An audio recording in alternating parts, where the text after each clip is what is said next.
Para encerrar esse estudo sobre escórias e determinação de atividades de óxidos em escórias, vamos propor mais um exemplo que envolve agora a determinação do teor de silício em equilíbrio com Guser e escória no alto forno. A temperatura considerada é de 1773 Kelvin. Foi considerado que a reação de incorporação do silício ocorre durante a passagem do Guser através do homem morto no alto forno. Essa região vai ser ilustrada no próximo slide, e essa incorporação do silício está associada à redução da sílica da escória pelo carbono presente nessa região, gerando CO gasoso, uma vez que os níveis de temperatura são bastante elevados, e nesse caso o CO é a fase do carbono mais estável. A escória que está formada possui esta análise com teores de CaO, sílica, alumina, MgO, FeO e MnO. Estão fornecidos aqui, para facilitar o nosso trabalho, os coeficientes de interação do carbono sobre o silício e do silício sobre o silício em função da temperatura. Esses coeficientes de interação são os coeficientes de interação henrianos de primeira ordem. É solicitado também que, ao final, analisemos os efeitos da temperatura e da atividade da sílica sobre essa incorporação. Faremos a suposição de que a pressão parcial do CO é igual a 1,2 atmosferas e que o Guser se encontra saturado em carbono, no caso com um teor de carbono de aproximadamente 4,5%. Essa pressão de CO ela pode ser estimada assumindo que na zona de combustão do alto forno, todo o oxigênio proveniente do ar vai queimar com carbono, produzindo CO, e aí isso aqui corresponde a uma fração da pressão de sopro do ar no interior do alto forno. Aqui nós temos uma figura ilustrando o resultado das experiências de dissecação de altos fornos que foram desenvolvidos pelos russos e posteriormente de uma forma mais sistemática pelos japoneses. A região que estamos tratando no exemplo é essa região que é denominada região de Koch ativo e zona de Koch estagnante, que através desses experimentos foram indicadas ou foram identificadas como sendo a região onde ocorre a incorporação do silício. A escória, ao percolar através desse leito de carbono, a sílica contida nela vai reagindo com carbono e transferindo silício para o metal, que é o ferro Guser, que vai se depositar na base do alto forno. E vai sendo gerado também gás CO, que se incorpora à corrente gasosa e segue para o topo do forno. Então, o foco aqui da nossa análise é essa região na parte inferior do alto forno. A reação pertinente nesse caso é a redução da sílica presente na escória pelo carbono que está presente na região da zona de Koch estagnante e ativo, incorporando o silício ao ferro Guser e gerando 2CO gasoso. Neste caso, pelas informações provenientes e pelo nível de temperatura, foi assumida a sílica sólida pura como estado padrão para avaliação da atividade da sílica. Como foi informado que o Guser está saturado em carbono, fica mais conveniente, nesse caso, adotar o estado padrão para o carbono como sendo carbono sólido puro, pois assim poderemos assumir que a sua atividade em relação ao sólido puro como padrão vai ser unitária. Para o silício, adotamos o padrão henriano e para o CO gasoso, ele a 1 atmosfera de pressão. A expressão de ΔG0 correspondente é obtida através da combinação dessas diferentes expressões que constam dos dados termodinâmicos. Então, temos que o ΔG0 para essa reação é equivalente a 143,161 menos 95,21 T calorias por mol de sílica.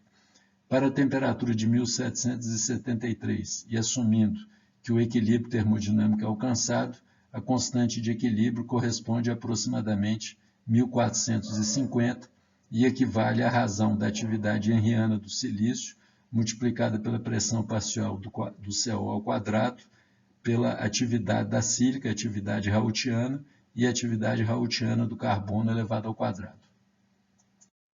O próximo passo consiste em determinar a atividade da sílica nessa escória, considerando a composição que foi fornecida.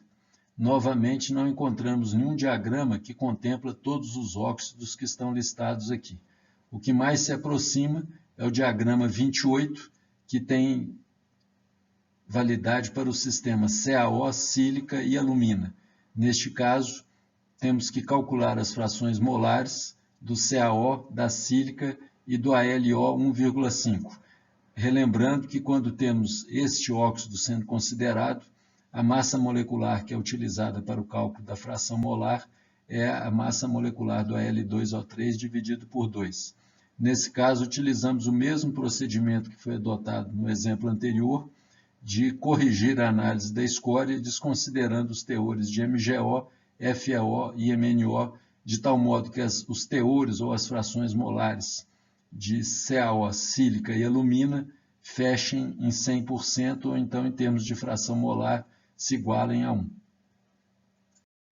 Aqui temos uma reprodução do diagrama pertinente e a marcação do ponto correspondente à análise química da escória. Nesse caso, um diagrama de isoatividade da sílica, tomando como padrão a sílica sólida pura. Marcando o ponto correspondente à escória, que é a interseção dessas três linhas que representam as frações molares de cada um dos constituintes, nós determinamos então que a atividade da sílica, neste caso, é equivalente a aproximadamente 0,011. Isso foi obtido por uma interpolação nesta figura. Podemos voltar agora à expressão para a constante de equilíbrio, onde já podemos substituir os valores de pressão de CO, atividade da sílica e da atividade do carbono, igualando este valor ao da constante de equilíbrio. Sabemos que a atividade henriana do silício é o produto de seu coeficiente de atividade henriano multiplicado pelo seu teor. Fazendo as contas a partir dessa definição da constante de equilíbrio, podemos explicitar o valor da atividade henriana do silício e o seu valor equivale a 11,07. Usando as expressões que foram fornecidas para os coeficientes de interação, temos que, para a temperatura sendo analisada, o coeficiente de interação henriano do carbono sobre o silício, equivalente a aproximadamente 0,19, e do silício sobre o silício, aproximadamente 0,11. Lembrando que esses são os coeficientes de interação henrianos de primeira ordem, válidos para o ferro como solvente. Então, substituindo na definição do logaritmo do coeficiente de atividade do silício, nós temos essa relação que envolve os teores de carbono e de silício. Sabemos que o teor de carbono equivale a 4,5 e o teor de silício é exatamente a incógnita do problema. Podemos, então, equacionar o logaritmo do coeficiente de atividade do silício em função do seu teor e substituir essa expressão na equação que representa a atividade do silício nas condições de equilíbrio. Mais uma vez, teremos uma equação não linear, que pode ser resolvida por método iterativo, como já ilustrado em exemplos anteriores, para obter um teor de silício de equilíbrio equivalente a aproximadamente 1,15%. Aqui tem os resultados das parciais do método iterativo, partindo de uma suposição inicial de teor de silício igual a zero. Como vemos, a partir de umas 8 iterações, o valor do teor de silício passa a convergir, mantendo constante até a quinta casa decimal. Então, o teor de silício do equilíbrio da ordem de 1,15%. É interessante salientar que esse teor representa o teor que seria alcançado no equilíbrio. Usualmente, pela dinâmica do alto forno, esse teor não é alcançado, uma vez que ele tem limitações cinéticas pelo fato da incorporação do silício ocorrer durante a percolação da escória através do leito de carbono, e não necessariamente se dispor de tempo suficiente para que o equilíbrio termodinâmico seja alcançado. Os análises dos efeitos da temperatura e da atividade da escória, da sílica na escória, podem ser formulados, lembrando que a reação de incorporação do silício, se examinarmos a expressão de ΔG0 e lembrarmos que o primeiro termo está associado aproximadamente à entalpia da reação, vemos que trata-se de uma reação endotérmica e já sabemos pelo princípio de Le Chatelier que reações endotérmicas são favorecidas pela elevação de temperatura. Consequentemente, o aumento da temperatura favorece a incorporação do silício ao ferro gusa. Da mesma forma, elevando a atividade da sílica na escória, tenderíamos a favorecer a incorporação da sílica ao ferro gusa.